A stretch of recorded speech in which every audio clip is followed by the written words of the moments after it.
Welcome to ആ spoken English class. ഇന്നത്തെ നമ്മുടെ ക്ലാസ്സിൽ അലക്സാണ്ടർ ചക്രവർത്തിയുടെ വാക്കുകളിലൂടെ നമുക്ക് ഈസിയായി പുതിയ കുറച്ച് ഇംഗ്ലീഷ് കാര്യങ്ങൾ പഠിച്ചാലോ? അലക്സാണ്ടർ ദ ഗ്രേറ്റ്, അലക്സാണ്ടർ ചക്രവർത്തി പറഞ്ഞിട്ടുണ്ട്, "There is nothing impossible to him who will try."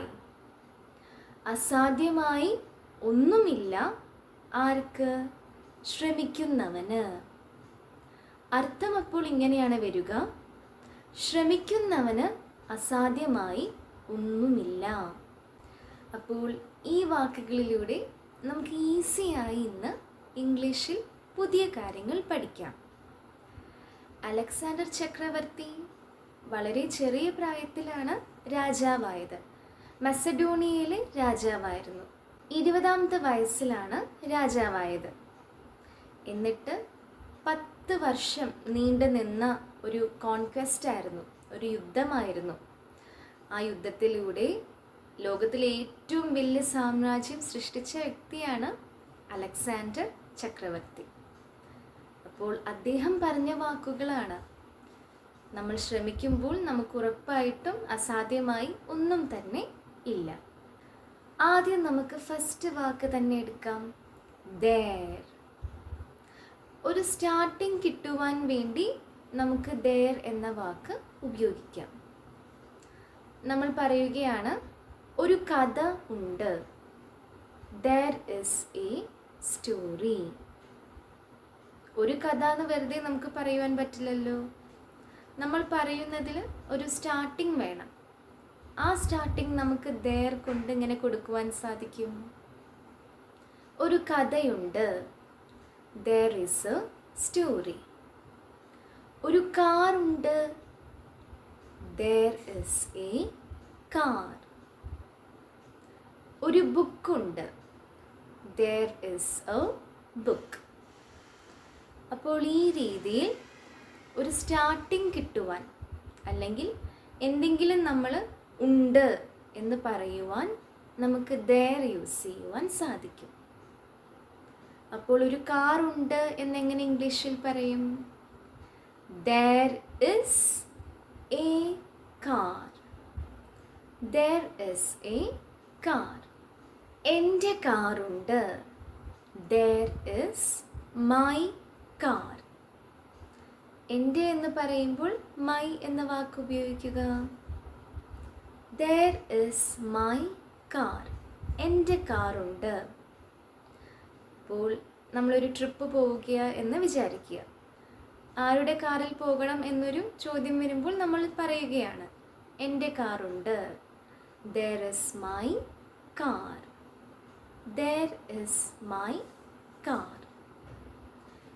thereന് വേറൊരർത്ഥവും കൂടെയുണ്ട്. അവിടെ എന്ന് പറയുവാൻ നമുക്ക് there യൂസ് ചെയ്യാം. അവിടെയാ എൻ്റെ car. There is my car. അവിടെയാ എൻ്റെ car. There is my car. അപ്പോൾ ഒരേ സെൻറ്റൻസിന് രണ്ടർത്ഥങ്ങൾ വരികയാണ്. എൻ്റെ കാറുണ്ട് എന്ന് നമുക്ക് there is my car എന്ന് പറയാം. അവിടെയാ എൻ്റെ കാർ, അതിനും നമുക്ക് there is my car എന്ന് പറയാം. കാരണം there എന്ന വാക്കിന് രണ്ടർത്ഥങ്ങളാണ് വരുന്നത്. അവിടെയാ അവളുടെ കാർ. അവളുടെ എന്ന് വരുമ്പോൾ her യൂസ് ചെയ്യുക. There is her car. അവിടെയാ അവളുടെ കാർ. അവിടെയാ അവൻ്റെ car. There is his car. There is his car. അവൻ്റെ എന്ന് പറയുമ്പോൾ his യൂസ് ചെയ്യുക. ഇനി നമ്മൾ അവനൊരു പേര് കൊടുക്കുകയാണ്. അവിടെയാണ് റോഹൻ്റെ car. There is Rohan's car. There is Rohan's car. അവിടെയാ റോഹൻ്റെ കാർ. ഒരു വ്യക്തിയുടെ എന്ന് പറയുന്ന സമയത്ത് നമ്മൾ ആ വ്യക്തിയുടെ പേരിൻ്റെ കൂടെ ഒരു എക്സ്ട്രാ എസ് ചേർത്ത് കൊടുക്കുക. റോഹൻ്റെ കാർ, റോഹൻസ് കാർ. അവിടെയാ റോഹൻ്റെ car. There is Rohan's car. അവിടെയാ റോഹൻ്റെ ഫ്രണ്ട്. നമ്മൾ റോഹൻ്റെ ഫ്രണ്ടിനെ നോക്കി നടക്കുകയായിരുന്നു. നോക്കുമ്പോൾ അവിടെയാണ് റോഹൻ്റെ സുഹൃത്ത്. There is Rohan's friend. അപ്പോൾ ഈ രീതിയിൽ നമുക്ക് സെൻറ്റൻസസ് ഫോം ചെയ്യുവാൻ സാധിക്കും. ഇനി നമ്മൾ പറയുകയാണ്, ഇവിടെയാണ് ഞങ്ങളുടെ കാർസ്. ഞങ്ങൾക്ക് ഒന്നിൽ കൂടുതൽ കാറുകളുണ്ട്. ഞങ്ങൾ അത്ര ചെറിയ ആൾക്കാരെന്ന് നിങ്ങൾ വിചാരിക്കേണ്ട. ഇവിടെയാണ് ഞങ്ങളുടെ കാർസ്. ഇവിടെ എന്ന് പറയുമ്പോൾ ഹിയർ. ഒന്നിൽ കൂടുതൽ വസ്തുക്കളുള്ള സമയത്ത് നമ്മൾ ആർ യൂസ് ചെയ്യണം. ഇസ് അല്ല ആർ. ഇവിടെയാണ് ഞങ്ങളുടെ കാറുകൾ. Here are our cars. Here are our cars. ഇവിടെയാണ് ഞങ്ങളുടെ കാറുകൾ. ഇവിടെയാണ് ഞങ്ങളുടെ ഫയലുകൾ എന്നെങ്ങനെ പറയും? Here are our files. Here are our files. ഇനി നമ്മൾ നോക്കുമ്പോൾ നമുക്ക് മാത്രമല്ല അവർക്കും ഒന്നിൽ കൂടുതൽ കാറുകളുണ്ട്. അപ്പോൾ നമ്മൾ പറയുകയാണ്, ഇവിടെയാണ് അവരുടെ കാറുകൾ. Here are their cars. അവരുടെ എന്ന് പറയുമ്പോൾ ദെയർ യൂസ് ചെയ്യുക. Here are their cars. ഇവിടെയാണ് അവരുടെ കാറുകൾ. ഇനി നമ്മൾ പറയുകയാണ്, അവരുടെ ഫയലുകൾ ഇവിടെയാണ്. ഇവിടെയാണ് അവരുടെ ഫയലുകൾ. Here are their files.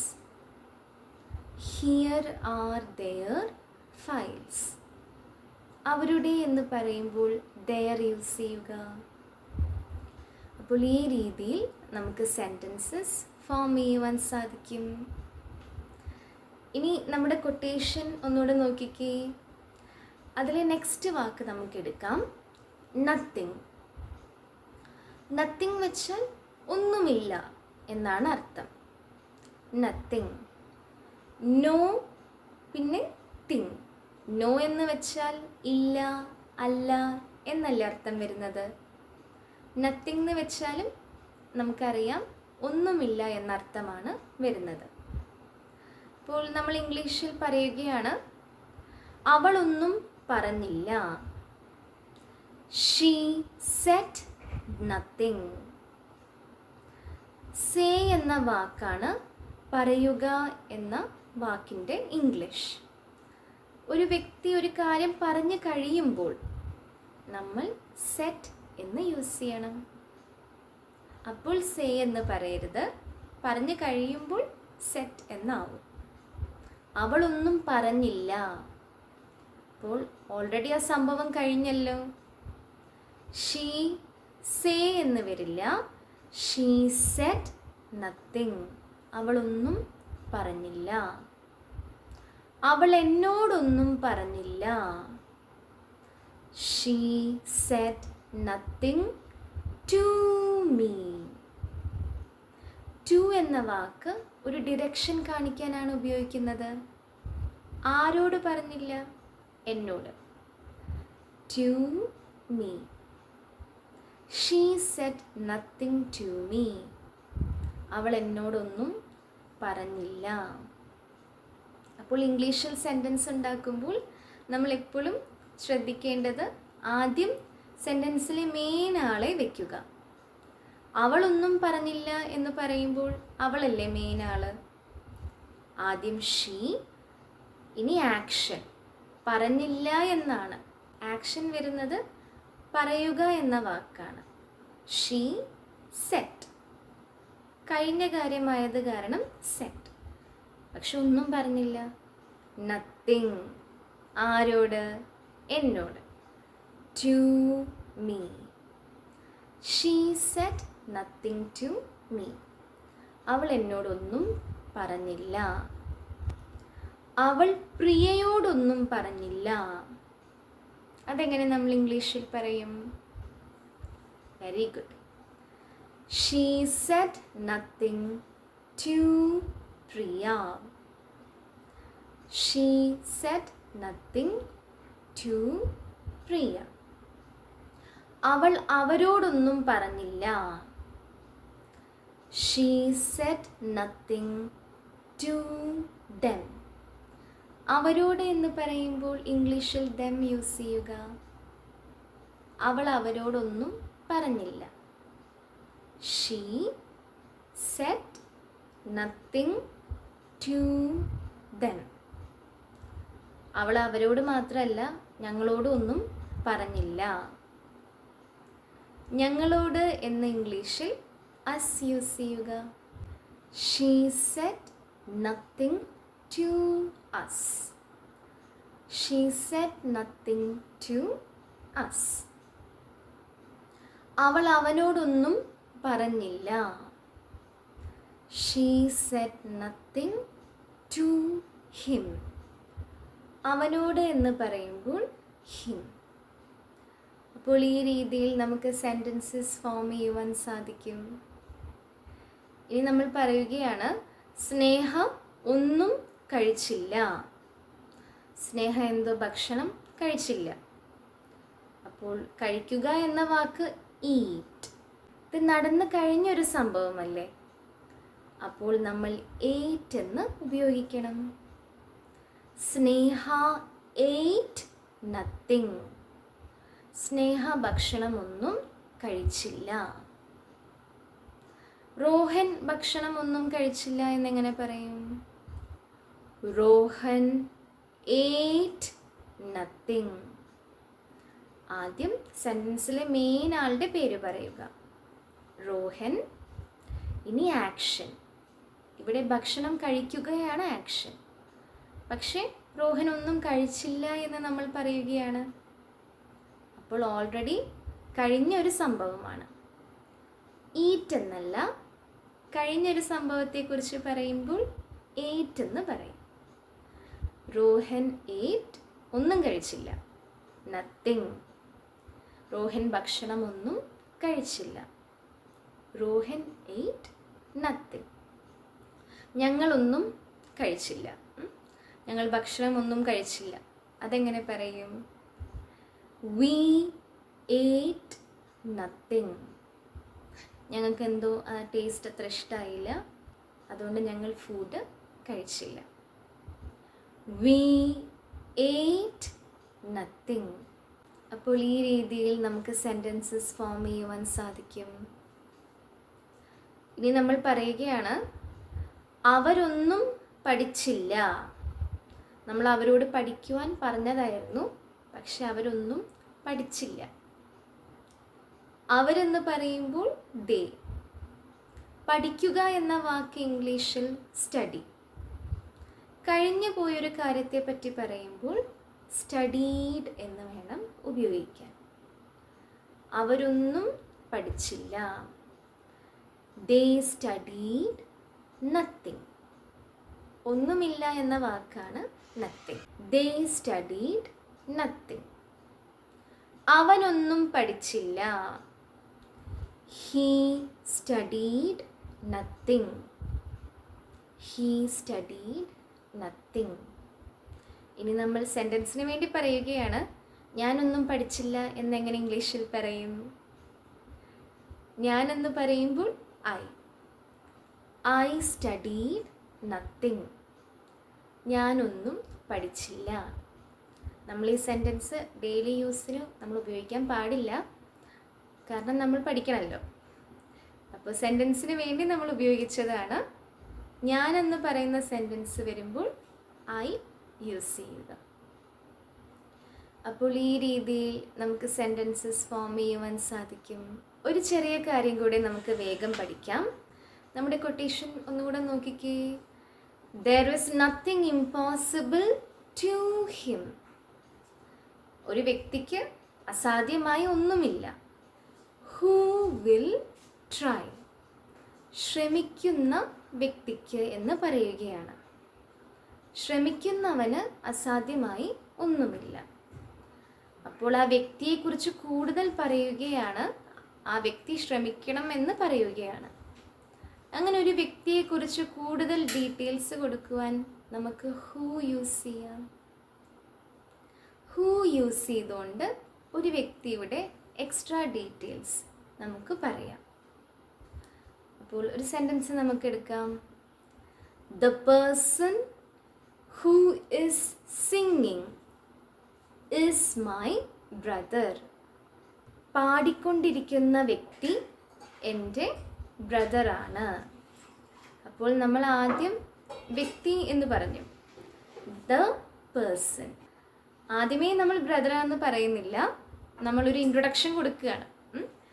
The person, ആ വ്യക്തി. ഇനി ആ വ്യക്തിയെക്കുറിച്ച് കൂടുതൽ പറയുകയാണ്. ആ വ്യക്തി അവിടെ സ്റ്റേജിൽ പാടിക്കൊണ്ടിരിക്കുകയാണ്. Who is singing.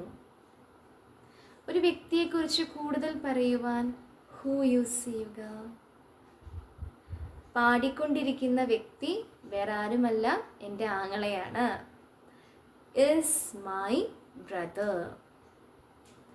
The person who is singing is my brother. ഒരു സെൻറ്റൻസും കൂടി നമുക്ക് എടുക്കാം. നമ്മൾ പറയുകയാണ്, അവിടെ നിൽക്കുന്ന പെൺകുട്ടി എൻ്റെ നെയ്ബറാണ്, എൻ്റെ അയൽക്കാരിയാണ്. അവിടെ നിൽക്കുന്ന പെൺകുട്ടി എൻ്റെ നെയ്ബറാണ്. ആദ്യം നമ്മൾ ഇൻട്രൊഡക്ഷൻ കൊടുക്കുക, ദ ഗേൾ. ഇനി എക്സ്ട്രാ ഡീറ്റെയിൽ കൊടുക്കുകയാണ്. വേറെ ആരുമല്ല, അവിടെ നിൽക്കുന്ന പെൺകുട്ടി. ഹൂ ഈസ് സ്റ്റാൻഡിങ്, എവിടെ? അവിടെ. അവിടെയുടെ ഇംഗ്ലീഷ് നമ്മൾ ആദ്യം നോക്കിയല്ലോ, there. The girl who is standing there is my neighbor. അപ്പോൾ ഇങ്ങനെ ഈസി ആയിട്ട് നമുക്ക് സെൻറ്റൻസസ് ഉണ്ടാക്കുവാൻ സാധിക്കും. അപ്പോൾ പുതിയ പുതിയ സെൻറ്റൻസ് പാറ്റേൺസ് നമ്മൾ പ്രാക്ടീസ് ചെയ്യുമ്പോൾ, നമ്മളിങ്ങനെ കേൾക്കുമ്പോൾ, യൂസ് ചെയ്യുമ്പോൾ ഓട്ടോമാറ്റിക്കായിട്ട് നമുക്കത് ഫ്ലുവൻ്റ് ആയിട്ട് തന്നെ വരും. ഒരു ടൈം എല്ലാ ദിവസവും നമ്മൾ മാറ്റി വെച്ച് പ്രാക്ടീസ് ചെയ്താൽ മതി.